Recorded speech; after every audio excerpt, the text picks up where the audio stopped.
Maka kemudian saya tanya kan, ini di hadapan Pak Komar, apakah betul mau maju sebagai calon wakil presiden? Kan intinya dijawab tidak.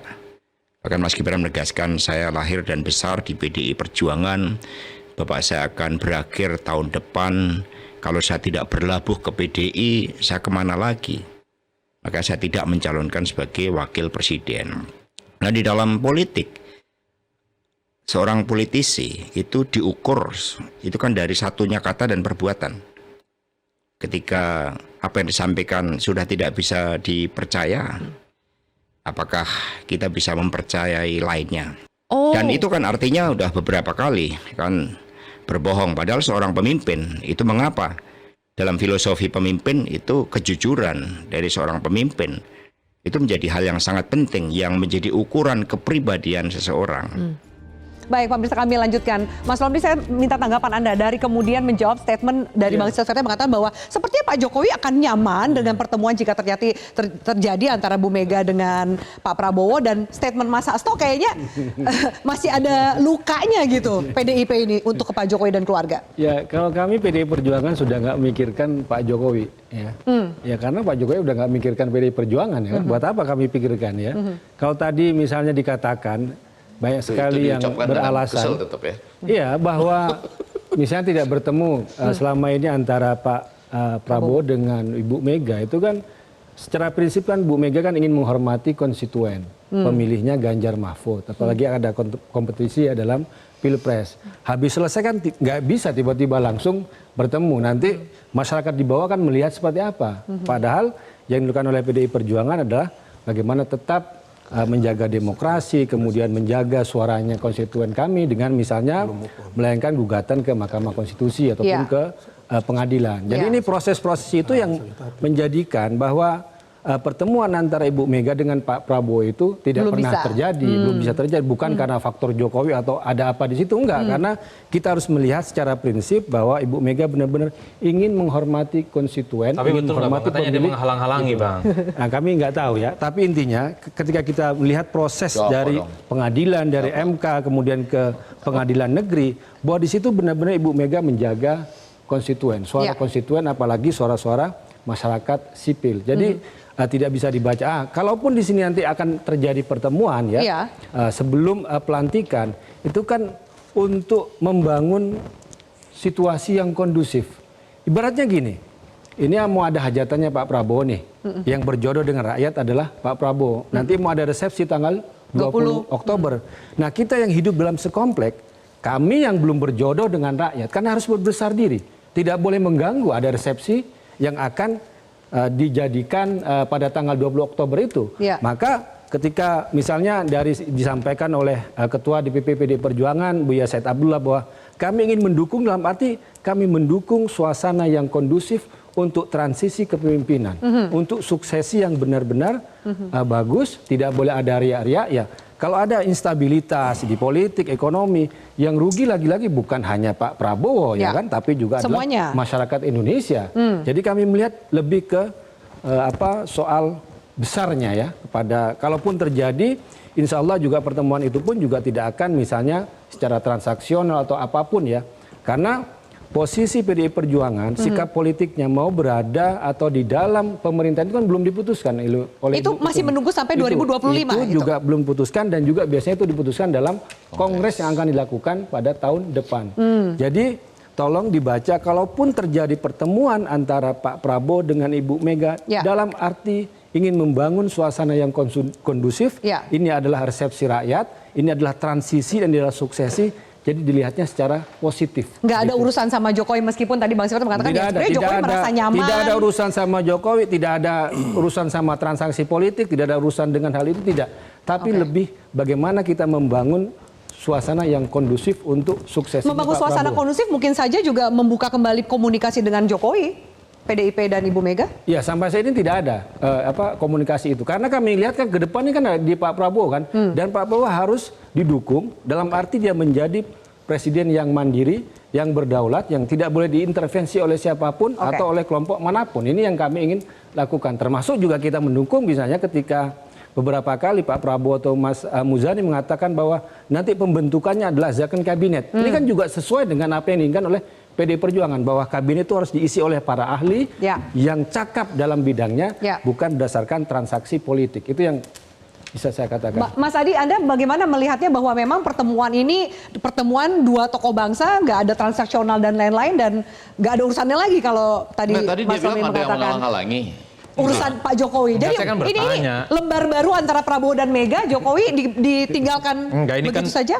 Anda bilang ada yang menghalang-halangi. Iya, tadi Anda bilang ada yang menghalang-halangi. Ini kan bicara seakan-akan tidak pernah ada persoalan antara Megawati dengan Pak Jokowi. Di permukaan memang keduanya tidak pernah saling jelekkan. Tapi kan nggak mungkin Jokowi dukung Prabowo kalau memang sejak awal misalnya cukup happy dengan PDIP dan Megawati. Artinya memang ada konflik hati yang nggak bisa dibantah, Bang Silvester. Antara? Ya misalnya Jokowi nggak mau dong terus-terusan disebut sebagai petugas partai. Ya buktinya Jokowi jalan sendiri tanpa PDIP, mengusung anaknya jadi wakilnya Pak Prabowo dan menang Pilpres. Itu kan ada hal-hal yang nggak harus disebut secara eksplisit bahwa Jokowi nggak nyaman dengan PDIP, nggak nyaman dengan Megawati Soekarno Putri. Begitupun dengan PDIP, jangan-jangan misalnya per hari ini menganggap bahwa tak ada persoalan apapun dengan Pak Jokowi. Saya justru melihat sebaliknya ada persoalan. Panjang ini cerita, Pak. Bukan hanya nggak selesai dalam pertemuan Prabowo dan Mega. Oh, nggak selesai. Atau itu buku karena baru pasti lagi? akan dihitung oleh PDIP apa yang dilakukan oleh Jokowi di 2024 ini bukan hanya soal setelah 20 Oktober selesai. Panjang ini cerita bareng.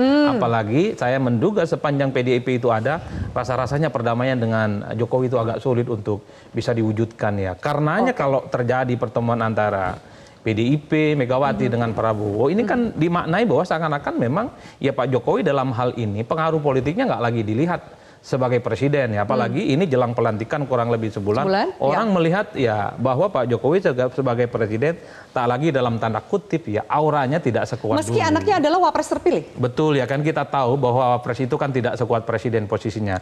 Yang ingin saya katakan Afi, bahwa mau ketemu ataupun tidak, ini kan sebenarnya secara prinsip kan tidak ada hubungannya dengan keinginan masyarakat di bawah. Masyarakat sudah lupa kok dengan Pilpres. Jadi ini keinginan elitis yang sebenarnya keinginan elit aja. Tentu dikabulkan. Kalau kita membaca fatsun politik Prabowo ini kan ingin berkawan dengan semua orang.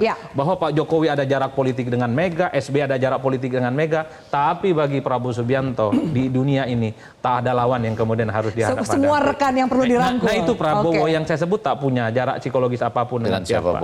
Baik. Bang Silvester mau menambahkan bahwa kemudian ini nggak ada urusannya sama Pak Jokowi. Mau nyaman, mau tidak nyaman, ini urusannya lembar antara Pak Prabowo dengan Bu Mega. Jokowi bisa jadi lembaran yang lain gitu. Ya makanya tadi kan Pak Jokowi kan nggak ada masalah gitu loh. Bahkan Pak Jokowi kami meyakinin akan senang gitu loh. Mengenai perbedaan Pak Jokowi dengan Bu Mega ya, dalam hal ini kan dukungan kepada siapa yang nantinya akan memimpin bangsa Indonesia ini menjadi negara maju.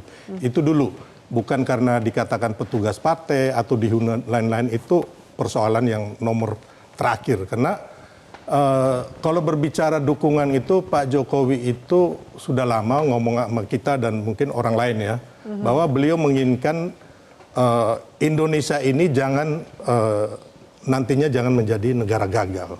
Dan itu kalau kita melihat Pak Prabowo dalam beberapa bukunya itu juga menginginkan Indonesia ini menjadi negara maju di 2045. Jadi klop. Mengenai dukungan ke Pak Ganjar itu kan diputuskan Ibu Mega sendiri gitu loh, tanpa juga ngobrol dengan Pak Jokowi. Oh, di situ masalahnya ya. Di situ masalahnya. Jadi gini, biar agak jelas nih, biar agak jelas. Jadi intinya bahwa yang Pak Jokowi dan kami semua menginginkan, jadi situ Guntur ya, masalah mendorong Pak Prabowo itu karena menginginkan sosok yang bisa membawa Indonesia maju, yang tidak bisa diintervensi oleh pemilik partai. Tapi itu nggak disampaikan ya, nggak disampaikan. Iya, ini baru kita dengar nih, Pak Jokowi nggak pernah loh ngomong kayak gitu. Mungkin kita pernah dengar. Makanya dulu pernah kami bikin, sebenarnya kan Pak Ganjar bikin acara di GBK waktu itu rambut putih, ya kan. Terus Bu Mega itu terakhir kan udah menetapkan Pak Prabowo dengan Pak Ganjar dengan Pak Mahfud. Berarti kan Pak Prabowo sendirian nih, ya kan.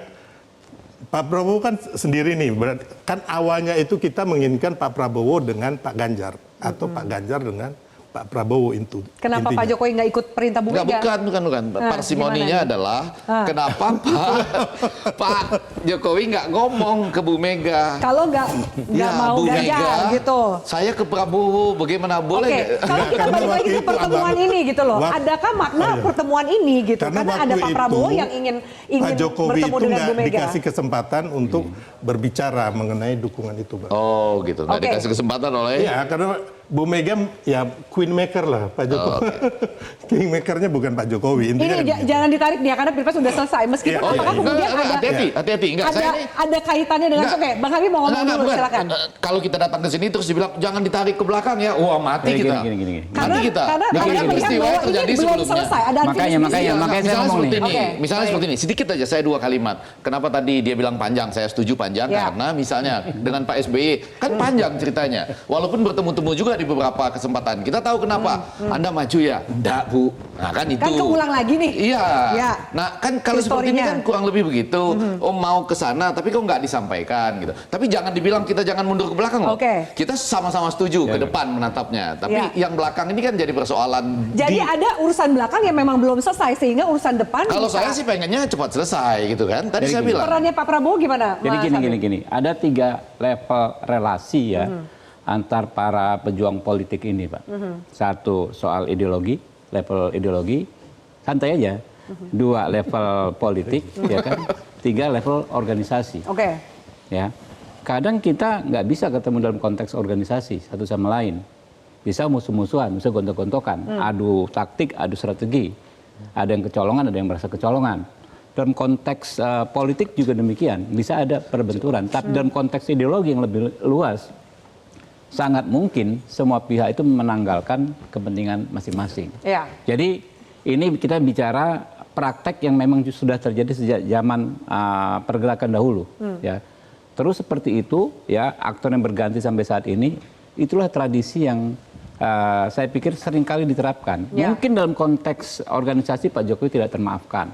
Dalam konteks politik dianggap ya quote and quote mengkhianati teman-teman PDIP Perjuangan. Tapi dalam konteks ideologi yang lebih global, kebangsaan, bagaimana cita-cita sama-sama punya cita-cita mengantarkan bangsa ini ke tujuan, ke cita-citanya, ya.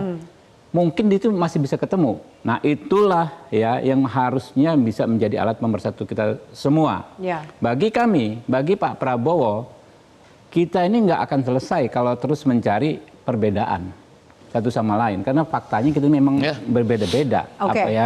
Tapi tentu ada satu titik di mana kita bisa saling kompromi, ya kan ya. Hal-hal yang besar itu, makanya kan ini pertemuan nggak sederhana sebetulnya. Apa itu yang Ya, kalau kompromi itu juga pertemuan- ditawarkan oleh Pak Prabowo dalam pertemuan Nah, ini dengan Bu Mega? gambaran saya berpendapat seperti ini dengan melihat praktek yang dilakukan Pak Prabowo selama ini. Ya.